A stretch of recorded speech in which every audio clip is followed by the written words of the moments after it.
మొత్తానికి ఈ వీడియో అయితే ఎప్పుడో చేశానండి, కాకపోతే ఇది ఈరోజు అప్లోడ్ చేయాలనుకుంటున్నాను.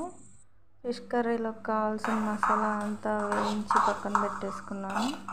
అలాగే ఇది ముందుగా తాలింపు అయితే రెడీ చేసి పెట్టేసుకున్నాను. ఫిష్లో ముందు ఉప్పు, కారం, అల్లం వెల్లుల్లి పేస్ట్ అన్నీ వేసేసి పులుసు అన్నీ వేసి పక్కకు ఉంచుకున్నాను అన్నమాట. ఇప్పుడు ఇవి వేయించుకోవడానికి సిద్ధం చేస్తున్నాయి అన్నమాట.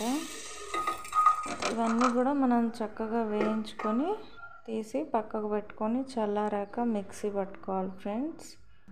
ఆ పొడిని ఇందులో కలుపుకోవాలి. చక్కగా కర్రీ అయితే ఉడికాక ఈ విధంగా బౌల్లో తీసుకొని గార్నిష్ చేసుకుంటే అయిపోతుంది.